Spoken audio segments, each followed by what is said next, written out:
cleaning up Singapore's waters one plastic bag at a time. 64-year-old Mr Eugene Heng has been doing this for 15 years.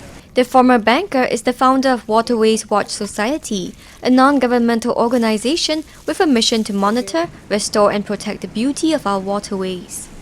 I think many people don't quite still understand that many of our rivers, in fact most of our rivers and canals, lead to one reservoir or other.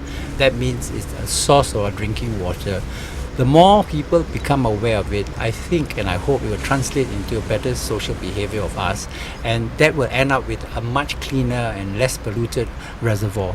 First founded in 1998 with only 27 volunteers, Waterways Watch Society has now grown to 290 volunteers. Mr Heng spends 6 days a week making sure that Singapore's waters are clean.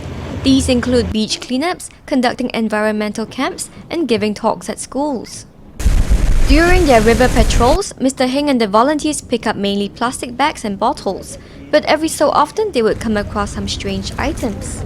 Well, we've found a lot of domestic items. We even found a bicycle, found a canoe, and we found interesting dustbins from housing estate, condominiums, fire fenders, not fire extinguishers, but those fenders, and a lot of local domestic household items, hairspray, combs, toothbrush, and occasionally we find even unopened bottles of brandy, beer, left behind by the merrymakers along Singapore River. Once in a while, they also find animal carcasses. We do find, because this is very urban population, especially after heavy downpour, a change of climate, sometimes floating cats, dogs, rats, fish, and it's quite sad to see them, but those, we haven't found any human carcasses ourselves, although every now and then we read in the newspaper that a body was found in the early mornings. So what do you do when you see these carcasses?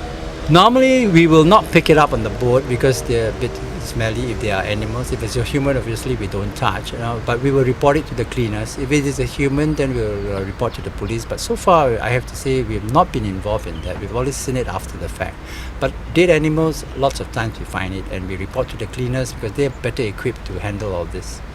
The PUB deploys about 10 boats daily to clean up the reservoir from 7 AM to 6 PM. In terms of scale of operation, the Society's cleaning efforts pale in comparison to that of PUB's.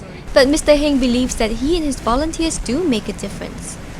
We don't look at ourselves as cleaners. Actually, we look at ourselves as people who want to share and be instrumental in making more people in the public sector, the Singaporeans, more aware that our waterways is still challenging. There's still lots of litter.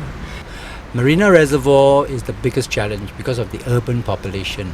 Many other reservoirs like MacRitchie, Bedok, Lower Seletar, they don't have urban population just round the reservoir, so it's easier to control.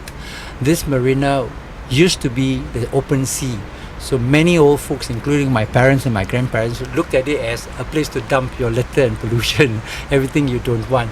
Today you can't do that. It goes right back to your tap. Want to lend a hand in helping to keep Singapore's waters clean? Log on to this website to find out how you can become a volunteer.